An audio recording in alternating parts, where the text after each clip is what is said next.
Quem é que hoje trouxe a palavra de Deus?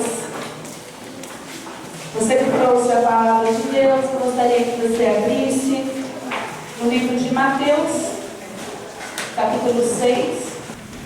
Coloque a Bíblia sobre o seu coração. Se você esqueceu a Bíblia, você vai pôr a mão sobre o seu coração. E você vai pedir para que Deus ele fale com você nesta manhã. Amém?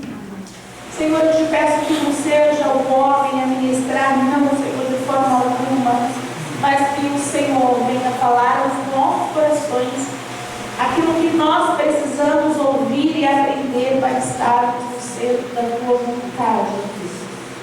Senhor, eu te peço, Pai, que o teu povo saia daqui transformado através daquilo que eles vão aprender hoje, Senhor. Eu tenho a certeza, Pai, que a vida do teu povo pode ser transformada a partir de hoje, Senhor. Não depende do Senhor, porque o que o Senhor tinha que fazer, o Senhor já fez. Agora depende de cada um, Senhor, se colocar no centro da tua vontade, que seja assim nesta manhã. Em nome do Deus que é Pai, Filho e Espírito Santo, amém. E graças a Deus. Amém, igreja? Amém. Bom,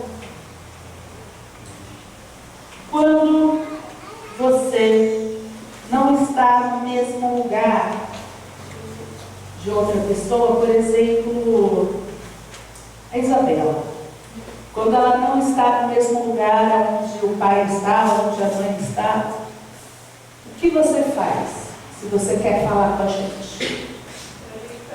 Ó. Ela pega o celular e o que ela faz? E chama. Mãe! Mãe! Ô mãe, é isso. Ô mãe! Não é? Ela pega o celular e me chama. E quando você precisa falar com Deus,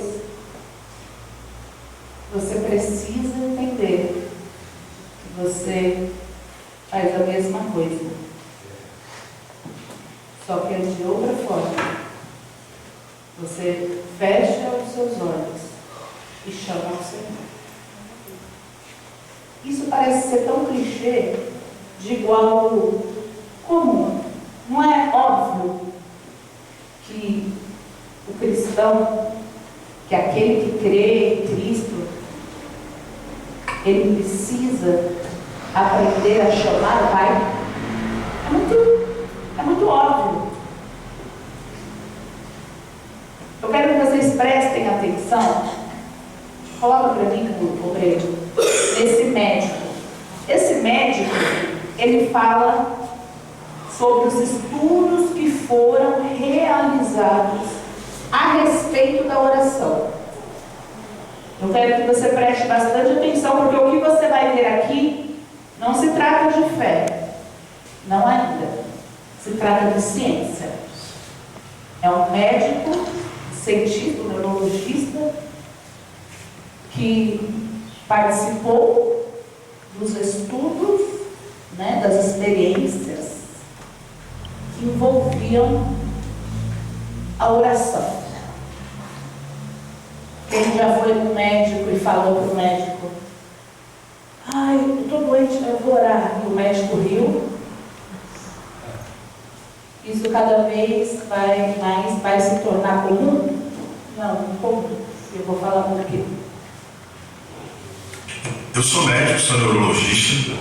A oração é algo que veio para surpreender todos aqueles que eram céticos e fizeram estudos para comprovar que aquilo era verdade. Os estudos, eles não vieram para comprovar a oração, eles vieram pelo contrário. Tipo, desqualificar esse negócio aí, de oração, para remédio. E eles se surpreenderam. Por quê? Tinha muito um mito de que a oração ajuda a tua saúde. Isso não é mais discussão na medicina. O que era discussão na medicina era por que ela ajudava a tua saúde. Ela ajuda porque ela melhora o teu lobo pré-frontal. Ela ajuda porque ela é um efeito placebo. Você acha que aquilo ali vai dar certo? Dá. Ela ajuda porque tem gente falando aí de The Secret, É o segredo, eu atraio a positividade. Será que ela ajuda por quê? Então, essa era a grande questão que a gente ia atrás. O que a gente não esperava é que a oração de um terceiro influenciaria naquele paciente. E agora? Cadê o placebo? O cara nem sabe que estão orando por ele.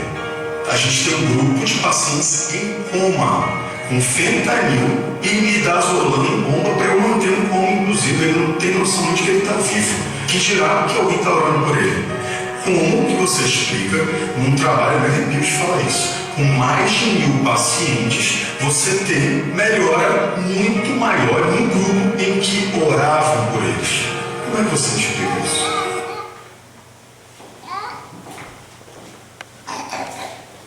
Muito forte, né? Eu vi esse vídeo e eu fiquei muito tocada. Porque parece, puxa vida, os médicos estão reconhecendo o poder da oração. E olha só, você consegue entender aquilo que foi falado aqui? Quer dizer, eles tentavam justificar porque a oração funcionava. A pessoa crê que acredita e acredita por uma questão de positividade, né? E ela crê que aquilo vai acontecer e acontece. Eles tentavam sempre explicar alguma maneira, porque a ciência já identificou que a oração funciona, ela já identificou. Mas por que funciona? Então eles tinham que encontrar uma desculpa que justificasse a causa da oração funcionar, né? Esse efeito placebo, né? Quer dizer, tipo, nada está acontecendo, mas a pessoa acredita, então vai acontecer. É fé, mas os médicos não entendem, né? As pessoas precisavam ali justificar alguma coisa, só que foi feito um estudo, eles pegaram um grupo de pessoas onde tinham familiares que oravam, intercediam por aquelas pessoas. Um grupo de pessoas que não acreditavam que era um Deus ali, não recebia aquela intercessão. Pessoas em coma, que não faziam ideia de que nem estavam vivas, né, na concepção do próprio médico ali. Quanto mais que alguém estaria orando para ele crer em qualquer coisa desacordada, de coma inclusive, né? Então, ele fala, poxa, quando aqueles pacientes, né, começam a ter ali uma melhora totalmente diferente daqueles outros em que ninguém orava, ninguém intercedia, né? Ali, o que aconteceu com a medicina? Tem explicação? Eles tentavam encontrar desculpas para as curas, né, nas próprias pessoas que oravam, mas nesse caso, tipo, e agora? Não tem explicação, porque a oração é algo extraordinário. E por isso, nesse Conquistando o Possível pela Fé, você vai aprender a conquistar uma vida de oração. Esse é o segredo para uma vida bem-sucedida, amém? E isso é muito forte. Isso é muito forte, porque quando Deus tocou no meu coração sobre isso, eu vi o vídeo e eu ontem fui orar e tirei a palavra, e aí Deus tocou no meu coração a respeito disso. Eu falei, essa igreja vai ter que conquistar uma vida de oração. Sobre tudo que eles possam conquistar, eles vão ter que conquistar essa vida, vão ter que ter essa vida de oração para serem bem-sucedidos em todos os aspectos. E é muito engraçado que eu coloquei isso no meu coração, e vocês acreditam que eu senti uma pressão espiritual? Eu fui orar na madrugada e eu tive dificuldade, uma coisa que não acontece, eu tive dificuldade na oração. Quando eu comecei a orar por cada um de vocês, pedindo para Deus falar o coração de vocês, ensinar vocês a terem essa vida de oração real, eu sentia que o diabo estava no meu derredor, querendo impedir, na fúria, porque Deus tinha determinado essa palavra. Mas glórias a Deus que Ele está ao nosso redor, amém, pessoal? Amém. o que ele falou, eu quero passar para você. A palavra de Deus nos ensina as diversas formas de orar. E nós vamos começar por Mateus. Mateus 6, capítulo 5, diz assim, capítulo 6, versículo 5, diz assim, tu, porém, quando orares, entra no teu quarto e fecha a porta, e orarás ao teu Pai, que está em secreto, e teu Pai, que te vê em secreto, te recompensará. Dá uma paradinha aí. A primeira coisa que você precisa entender é o seguinte: Deus, Ele quer que você tenha uma intimidade com Ele. Amém, pessoal? Ah, pastora, mas também não é importante eu orar com os meus filhos, com o meu cônjuge, com a minha família, com os meus amigos? Sim. Sim. Ainda ontem, né, lá na fábrica, na hora que eu fui orar, para tirar a palavra, ainda ontem saiu ali a passagem de Jesus no Getsemane. E Jesus ali, ele pedia o quê? Que os discípulos orassem, né, com ele ali. Infelizmente, eles não conseguiram, né? Quem conhece a história? Jesus ali insistindo, né? Entende uma coisa, meu amado? A sua vida espiritual, ela não pode se apoiar em ninguém. A sua vida espiritual, ela não pode, não adianta. Deus quer que você tenha uma experiência linda com Ele, para então você poder transbordar ao seu redor. Talvez os discípulos não conseguiram orar, porque enquanto Jesus estava aqui com eles, eles estavam acomodados na oração de Jesus. Eu estou com Jesus aqui. Eu não preciso orar a Deus, o próprio Deus está do meu lado. Tem muita lógica, mas o próprio Deus aqui, sempre antes de fazer um milagre, sempre que ele fazia o quê? Ele tinha um momento de intimidade. Independente das orações conjuntas, independente da oração de libertação, independente de todo tipo de oração que ele pudesse fazer assim, antes do alimento, dando graças, independente de qualquer tipo de oração, o próprio Senhor Jesus, ele tinha um tempo em que ele se retirava no seu particular. Era a oração dele com Deus. Era o momento dele falar com Deus. Eu não estou falando que você não deve orar com a sua família, com seus amigos, deve. Jesus esperou isso dos discípulos ali nos seus últimos momentos. Mas eles foram incapazes de fazer isso. Por quê? Eles não tinham experiência com Deus de forma a transbordar ao redor. E você precisa buscar isso. Os discípulos não tiveram a capacidade de orar com Jesus, e Jesus chama isso de vigiar. Quem lê a palavra sabe que Jesus fala assim: não puderam vigiar comigo. Ele usa o termo vigiar, porque enquanto você ora, você não cai. Enquanto você está orando, como aconteceu comigo nessa madrugada, o diabo podia gritar, podia espernear, mas enquanto você está orando, você não cai. É importante você compreender isso. Jesus chama de vigiar. Porque Jesus, nos seus últimos momentos, ali no meio do medo de um monte de sentimentos humanos, você acha que o diabo não queria que ele desistisse de salvar a humanidade? Você imagina a pressão que ele sentiu? Que eu senti hoje foi fichinha. Imagina a pressão que o diabo quis colocar sobre Jesus em forma humana ali, o medo da dor, de tudo que ele teria que passar.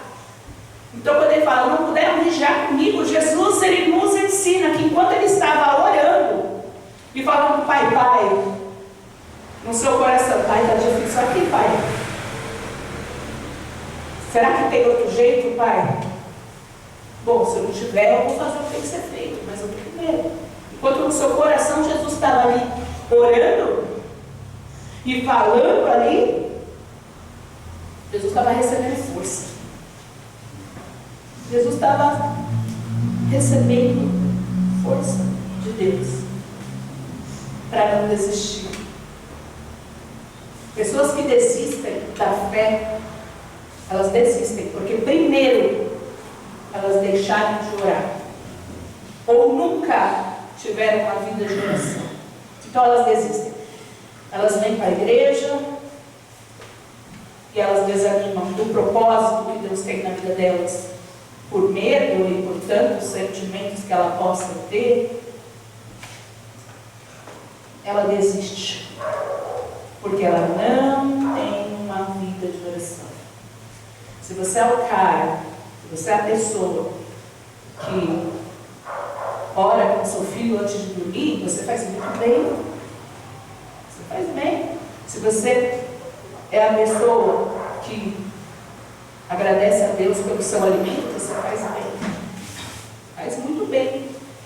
Mas isso não é o suficiente para você. Isso não pode ser considerado uma vida de oração. Você agradecer a Deus antes de dormir é muito bom. Deve fazer parte da sua vida. Mas uma vida de oração não é. Não é isso. Você consegue compreender? Deus quer ouvir você. Deus quer que você converse com Ele. Deus quer que você puxe a cadeira, convide Ele para o jantar, convide Ele para conversar, convide Ele para falar com você. Ele quer que você fale com Ele como o seu melhor amigo. Como que você conversa com o seu melhor amigo?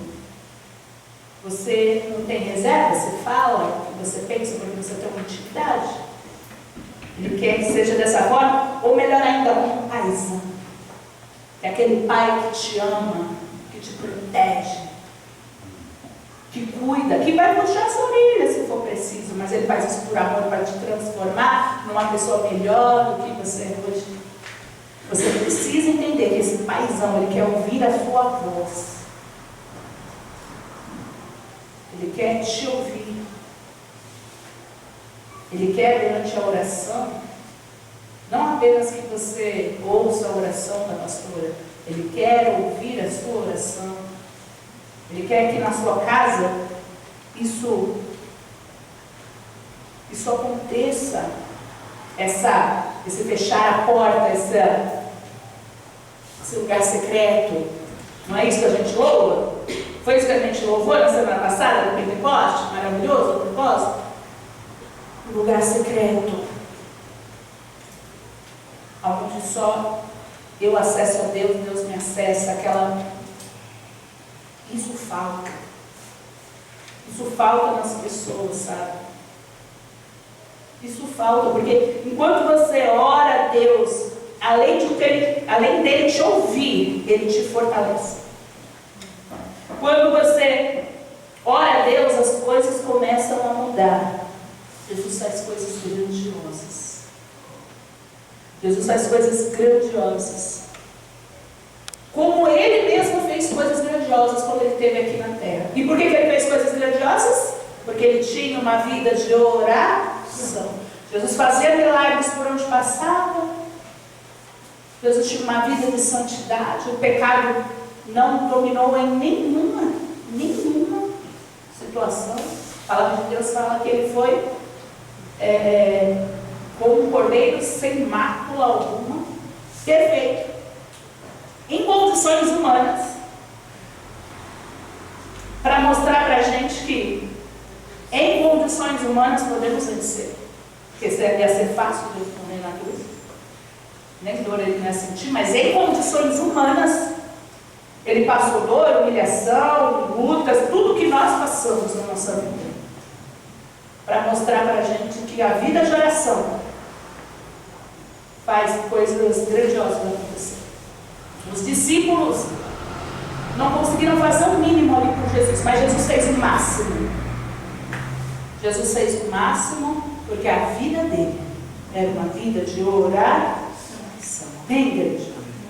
E continuando, diz assim, ó: e orando, não useis de vãs repetições. Ele está te ensinando a orar aqui, ó, presta atenção. E orando, não useis de vãs repetições como os gentios, porque presumem que pelo seu muito falar serão ouvidos. Não vos assemelheis, pois, a eles, porque Deus, o vosso Pai, sabe o que tendes necessidade antes que lhes peça. Olha, forte ou não forte, pessoal? É muito forte isso, porque esse versículo, né, ele corrige a ideia de que Deus, ele se deixa impressionar com o volume das palavras. E eu explicava isso para os adolescentes na quinta-feira, né? A maior hipocrisia, né, sem entendimento que eu e minha família já fizemos, né, no dia ano passado, era, por exemplo, rezar o terço. E eu explicava para eles. O terço era um cordão cheio de bolinha, não lembro mais quantas, trocentas bolinhas. Aí tinha lá 50 vezes. O que eu fazia? Ave Maria, cheia de graça, eu que era criança ainda. Pensa que na oração eu pulava umas 10 bolinhas, porque aqui no saco. E aí, tipo, minha mãe tá rezando. Yes. Ave Maria, cheia de graça, a próxima. Pai Nosso. Já pega uma oração de Deus para poder comer, para internar mesmo. Mas tudo bem, porque eu só vou prestar atenção no Pai Nosso quando eu orei no Pai Nosso. E quando eu falei no Pai Nosso, eu nem prestava atenção, não sabia o que significava. Pai Nosso, que está de casa, de nós, minha nossa, mas ele já fez tudo, tá de terra, não está. Pai Nosso, que é de Deus, começava a cantar uma música no meio da oração, nem percebi. Porque não era oração, eram só palavras. Assim que as pessoas fazem por aí, não é? Uma repetição de palavras. Hoje, né, a gente sabe o quão ridículo, né, nós éramos, por sem entendimento, né, sem sabedoria, né, de Deus. Sem Deus. A gente não entendia que Deus é sábio. O que a gente pensava que Deus era? Não, sério? Não, eu não sei o que eu pensava que Deus era. Como que eu achava que Deus iria me ouvir? Deus, fala comigo, Deus, fala comigo, Deus, fala comigo, Deus, fala comigo, Deus, fala comigo, Deus, fala comigo, Deus, fala comigo, Deus, fala comigo, Deus. Tem gente assim dentro da igreja, viu? Só mudou de lugar. Deus faz isso, faz isso, faz isso, faz isso, faz isso, ai Deus, faz isso, faz isso, faz isso. Ah, Senhor Deus, Senhor meu Deus. A pessoa não ora, a pessoa não conversa. O que você pensa que Deus é? Você foi criado à base de Deus. Você quer que as pessoas conversem com você de que forma?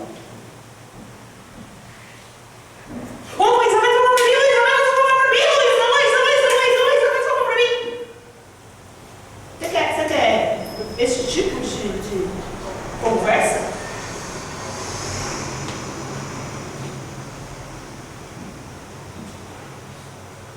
Jesus está ensinando aqui porque naquela época os gentios, os fariseus, as praças, eles achavam que Deus tinha um problema com surdez.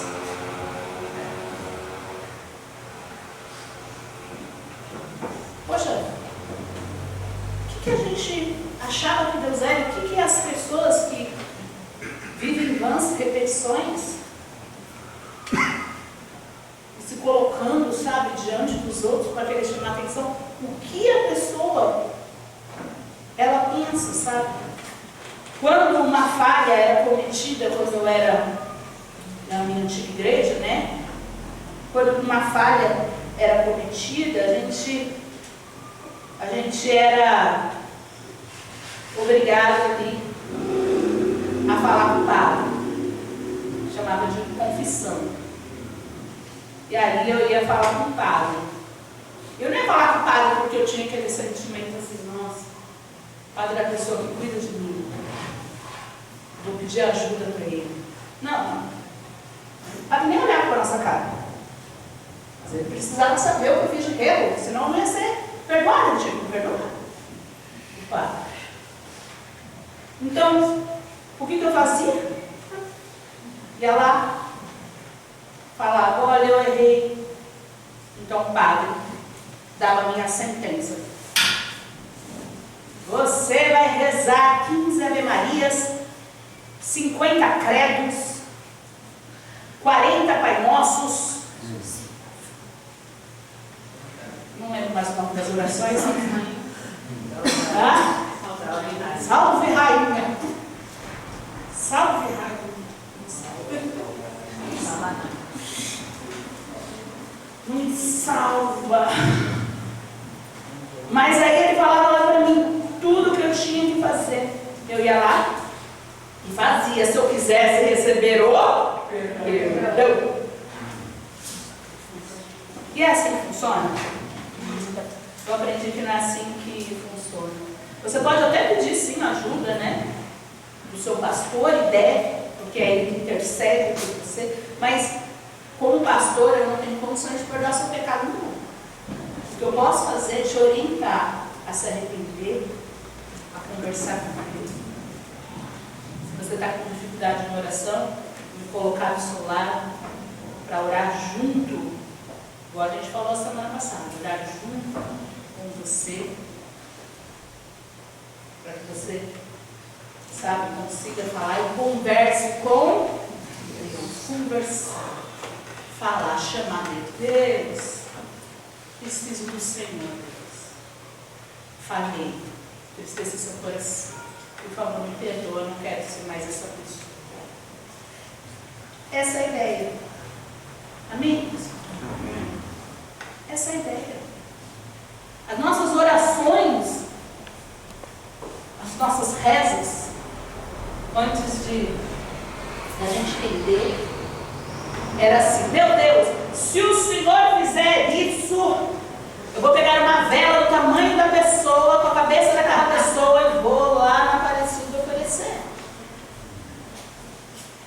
Quando a gente passa pela dúvida, já viu a dúvida? Quem aqui já passou pela dúvida, já viu homens com cruz nas costas? Já? Homens de joelho, tudo machucado. Quase que eu desço e faço. Você está destruindo o templo do Espírito Santo. Você está entristecendo a Deus, mas a pessoa na cabeça dela, ela pensa que é o quê? É a minha forma de pagar pelo que eu consegui. Porque eu compro as coisas de Deus. Deus só me cura, eu pago daquela coisa. Você precisa mudar a sua concepção. Porque quando eu falo sobre isso, você que está aqui na igreja primitiva, e já está aqui há um tempo, já se converteu, você fala, poxa, hoje, graças a Deus, eu tenho a direção de Deus para entender que aquilo era errado. Mas e quando você traz isso para a igreja de outra forma? Você vai orar com Deus só quando você precisa pedir as coisas. Você ora e fala com Deus só quando você quer pedir algo.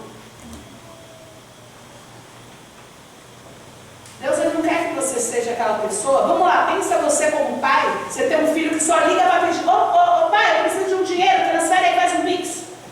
Ô pai, eu preciso que você venha aqui arrumar o meu telhado que caiu. Ô pai, eu estou precisando aí que o senhor faz um favor para mim aqui. Esse pai, ele vai ter a impressão que ele é o empregado do filho. Empregado não, porque o empregado ganha, né? pai é um escravo do filho. E o filho fala, paizão. E o pai está se sentindo o quê? Um escravo. Deus não quer se sentir um escravo seu.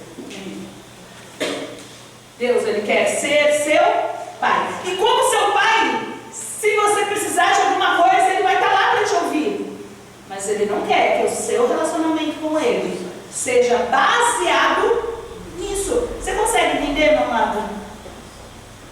Ele não quer que o seu relacionamento com Deus seja dessa forma. Ele não quer que o seu relacionamento com ele seja assim. Você precisa aprender a conversar com ele, falar com ele. Para ser abençoado, a gente já louva, né? Sempre que eu falo, para ser abençoado não precisa pagar promessa, vem na minha cabeça, para ser abençoado. Ninguém é das mestres? A Angélica sabe.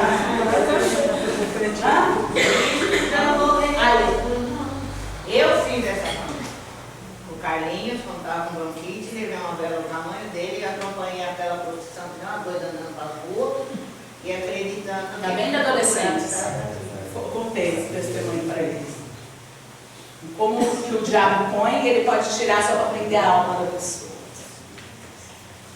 Mas não é sobre isso. O que Deus espera que você faça é se apresentar, se achegar, se aconchegar nele, como o paizão que ele quer ser seu. Eu quero que você, vamos ver lá em Hebreus 4,16, logo depois da palavra explicar que o Senhor Jesus é o nosso sacerdote superior, né? Nosso sumo sacerdote. A Bíblia orienta o seguinte: acheguemo-nos, portanto, confiadamente junto ao trono da graça, a fim de recebermos misericórdia e acharmos graça para socorro na ocasião oportuna. Muito forte, não é? Esse acesso a Deus. Você tem um cartão de acesso VIP. Você sabe o que é um cartão de acesso VIP? Não vai ter impedimentos, nada que te impeça de chegar a Deus.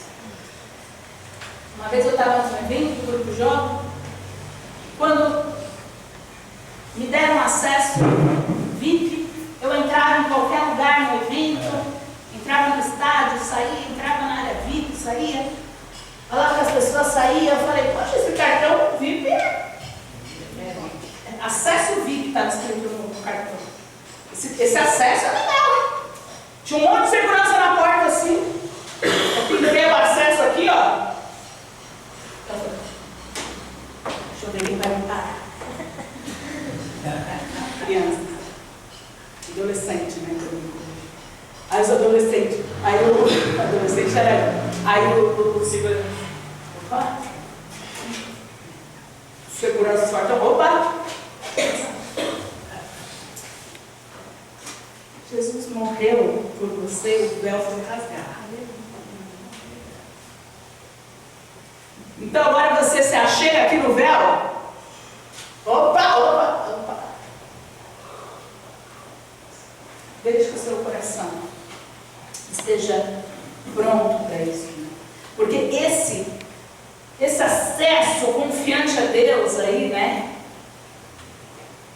Ele é um privilégio reservado a todos os que aceitam o sacrifício de Jesus Cristo para a purificação da poluição dos seus pecados.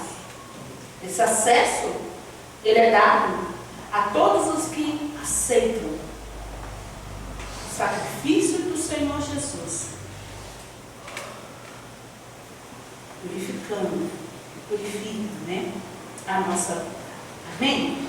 Porém, apesar da confiança, vou falar com Deus. É importante, apesar da confiança, é importante saber com qual sentimento se deve apresentar diante do trono dele. E aí, eu quero que você se lembre do exemplo que a gente deu no domingo. Lembra do exemplo do domingo? Lembra da autoestima alta, da autoestima baixa? Lembra daquele exemplo, né, que eu dei no domingo passado? Se sinta especial ao ponto de compreender como é um privilégio ser filho do Rei dos Reis. Porém, se diminua e desça o suficiente para compreender que você é um nada diante de Deus, diante da grandeza dele. Por isso, a sua dependência nesse Deus tão grande. Ele é o seu sustento. Então você consegue equilibrar isso? Porque se você não conseguir equilibrar isso, a ideia de eu estou fazendo tudo certo pode te estragar rapidinho. Vamos lá em Lucas 18? Lucas 18, 10. 18, 10.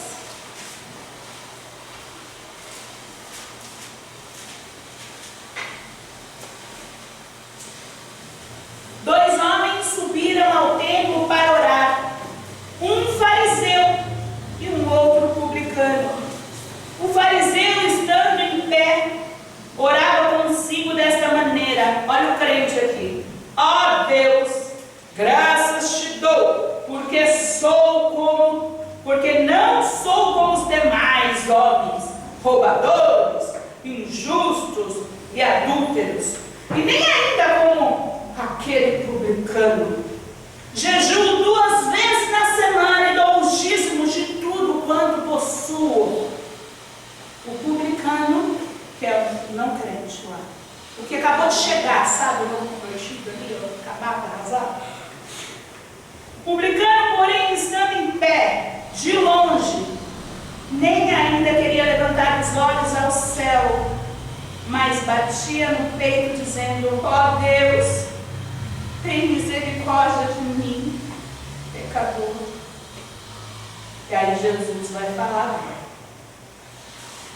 digo-vos que este, o último, desceu justificado para a sua casa, e não aquele outro, porque qualquer que a si mesmo se exalta será humilhado, e qualquer que a si mesmo se humilha será exaltado. Sinceramente, eu vou falar uma coisa para vocês. O que parecia ser o certo era o quê? O que era o certo fisicamente? Seja sincero. Um jejuava, dava o dízimo, estava na igreja, não é? Olha a vida que ele diz aqui. Ele não roubava, ele não adulterava, é o que ele está dizendo. Mas se ele realmente, vamos supor, porque muitos fariseus falavam e não viviam, mas vamos supor que esse vivesse exatamente isso que ele falou. Ele não era adúltero, não era nada disso que ele falou aqui. E o outro é um pecador. Sinceramente, quem parecia o certo e quem parecia o errado? Seja sincero, quem parecia o certo e quem parecia o errado em atitudes físicas? Eu olho isso daqui e eu falo: puxa, um era fiel e o outro era pecador, ok? Então Deus tinha que se alegrar com o fiel e se entristecer com o pecador. Essa é a lógica, ou não? É ou não é, igreja? Sim. Essa é a lógica. Como que o jogo virou tão rápido? Vamos supor que o cara ele era tudo isso mesmo. E o outro ali, o pecador arrependido. Olha como o jogo virou rápido. O pecador saiu do lugar de pecador para ser o remido. O orgulhoso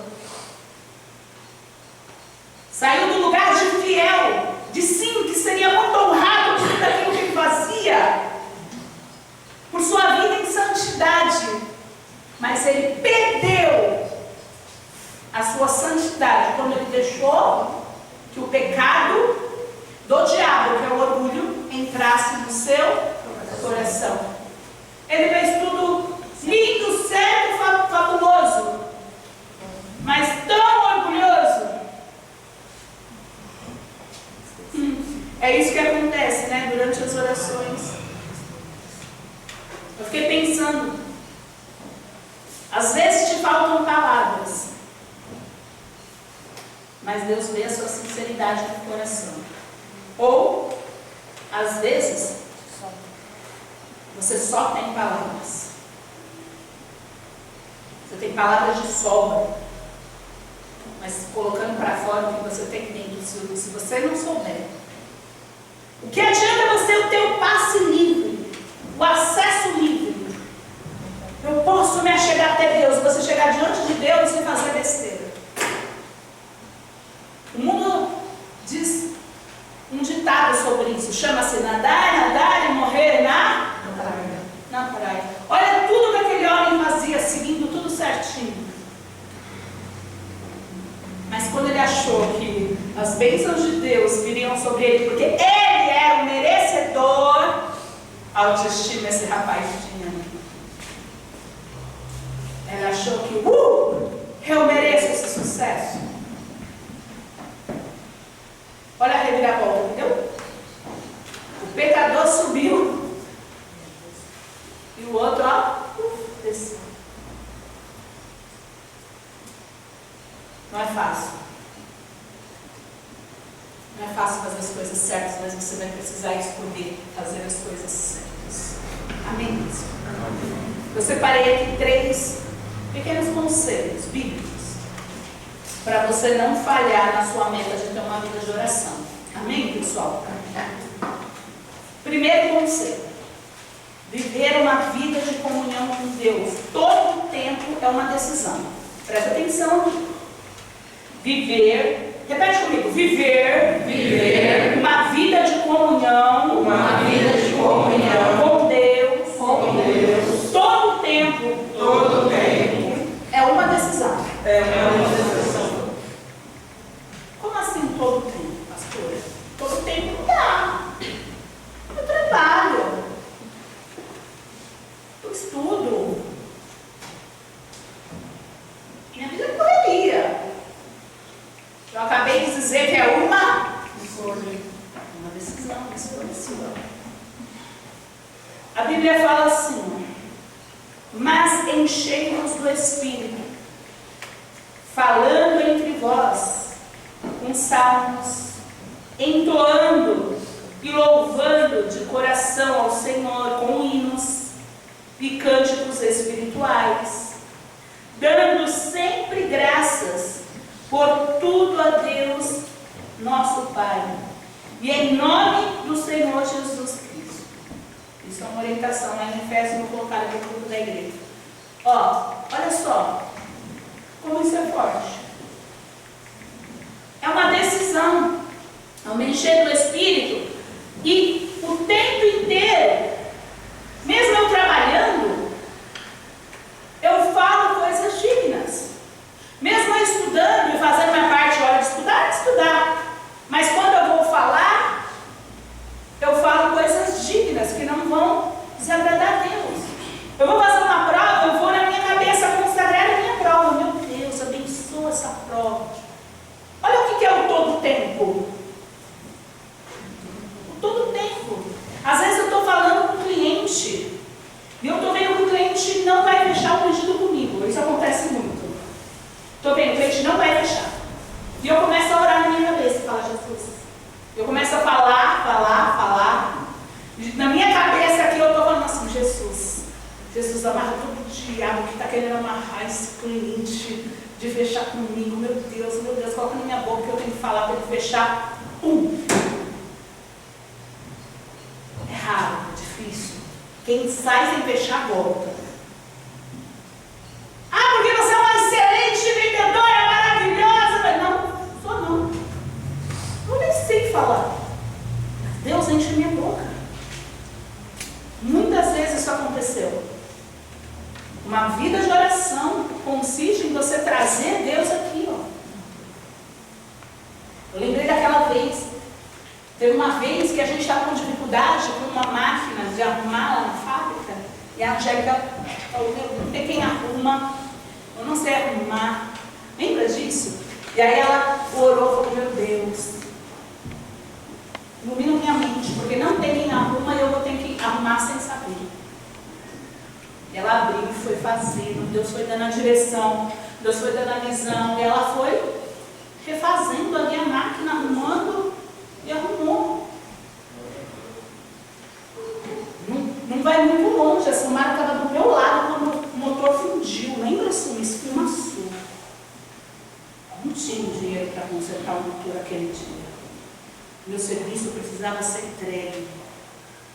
Eu não podia deixar o meu cliente na mão, senão ia ser mau testemunho, porque eu evangelizo, eu falo da fé para os meus clientes. Eu levo Deus ao grupo. Então eu não podia deixar meu cliente na mão para pensar, tinha que ser crente. Já basta os tantos aí que envergonham. Não dava nem tempo, nem dinheiro tinha para arrumar. Nós dobramos os joelhos. Lembra, Silmara? O que a gente fez? Colocamos a mão no motor. Liga, Silmara, liga lá. Mas tá pegando fogo, liga. Fui lá, ligou. O motor durou muito tempo, até a máquina ser desativada, o motor durou. Então, olha só, a importância do dia a dia. Ah, eu estou dirigindo. Põe o louvor. Põe cânticos espirituais. Você se reúne com seus amigos para louvar? Às vezes falta isso. Ah, vamos lá em casa. A gente tem mania, né? Vamos lá em casa, vamos jogar videogame, vamos fazer não sei o quê, vamos fazer não sei o quê. E louvar? Vamos louvar? Eu posso trazer para a minha vida momentos de oração, momentos de comunhão. E isso ser parte. Amém, pessoal? Ó, próximo conselho, presta atenção. Conselho número 2. Compreender o poder da oração é uma arma ao nosso favor e a favor das pessoas ao nosso redor. Você viu o que o médico falou? Ele falou primeiro sobre oração, depois ele falou sobre intercessão. E a palavra de Deus diz assim, ó, antes de tudo, pois exorto que se use a prática. Olha Paulo falando aqui em Timóteo, ó. Olha só, exorto que se use a prática de súplicas, orações, intercessões, ações de graças em favor de todos os homens. Praticar. Ai, fulano está fraco. O que você faz? Hã? Ora. Intercede. Chega nele e fala, vamos orar. Intercede. Ai, fulano é um problema. Ai, eu estou orando pela minha família, eles nunca estão aqui. Olhe para que eles estejam. Mas não deixe de evangelizar para que eles venham estar. Você faz a sua parte, que é evangelizar, e orando, Deus faz a parte dele, que é quebrantar o coração de pedra. Amém, pessoal? Ore, interceda. Isso é muito forte. Porque isso é uma exortação. Ele está ordenando que a gente viva desta forma. que a gente pratique isso. Viver uma vida de oração é praticar a oração. Você vai orar mesmo sem vontade, até que você tenha vontade. Quando você conhece alguém, e você não é íntimo, você não tem vontade de conversar com aquela pessoa e nem de estar na presença dela, porque você não conhece. Mas se você começa a conhecer, não foi assim com o seu amigo? Um amigo bom de fé, não foi assim? Às vezes você olhou até de longe, cara de fresco. Muitas meninas na escola falavam, que era uma fresca. Aí depois fazer amizade comigo. Ai, eu te odiava.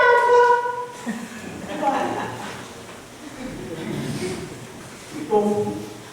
Você não odeia mais. Mas é assim, não é? Você não gosta de uma pessoa, você não quer estar com ela. Mas e quando você começa a se aproximar, você começa a fazer o quê? Gostar? Você não faz questão de estar na presença dela? Você tem que agora analisar que fase você está. Você já está na fase que você faz questão de estar na presença de Deus? Você quer orar? Você quer... Amém. Nunca saia dessa fase. Ah, pastora, na verdade, às vezes eu tenho preguiça. Na verdade, às vezes eu estou cansado. Na verdade, às vezes eu não tenho palavras para as coisas. Porque você ainda está na fase de não ser íntimo. Se você não tentar se aproximar, você nunca vai chegar na fase de ser íntimo. Pensa nisso. Hein? Terceiro conselho para você não falhar na sua meta de vida de oração. Hein? Escolher entregar a vida nas mãos de Deus e nunca mais tirar é a confiança que Deus quer que você tenha. A palavra de Deus diz assim: não andeis ansiosos por coisa alguma. Em tudo, porém, sejam conhecidas diante de Deus as vossas petições, pela oração e pela súplica, com ações de graças. E a paz de Deus, que excede todo entendimento, guardará o vosso coração e a vossa mente em Cristo Jesus. Puxa, pastora, mas lá em cima a senhora falou que Jesus já conhecia minhas necessidades. E aqui embaixo, a palavra de Deus diz que mesmo ele conhecendo suas necessidades, Ele quer que você faça as suas petições. Se você tivesse tudo de mão cheia, sem precisar pedir, sem perceber Deus abrindo as portas, você seria uma pessoa totalmente ingrata. E tudo aquilo que viesse à sua mão, você ia perder. Igual uma pessoa rica que nasce no plano rico e ela ganha a herança e logo é o quê? Perde. Outro dia eu assisti uma entrevista com os derrotados vencedores do jogo, da loteria. Por que derrotados vencedores? Eles venceram, ganharam a loteria e foram derrotados, porque eles conseguiram perder tudo. Milhões. Em questão acima de dias. Teve um lá que ele perdeu não sei quantos milhões. Coisa de 2, 3 meses. Perdeu tudo. Ele conseguiu gastar tudo. Porque tudo que vem fácil, vai fácil. O que permanece é o que você soa, o que você luta. E Deus sabe disso. Ele não cria filhos bastardos. Você é herdeiro desse rei. E todas as promessas dele você vai herdar. Mas quando você tiver capacidade mental, espiritual para receber as bênçãos, senão até a bênção de Deus você transforma em maldição. Porque não está pronto para receber. Como herdeiro desse rei, Deus está te ensinando a ser um homem de Deus, uma mulher de Deus. Porque Ele sabe que a sua vitória, ela não vai se resumir neste mundo, mas vai até a eternidade. Amém? Amém.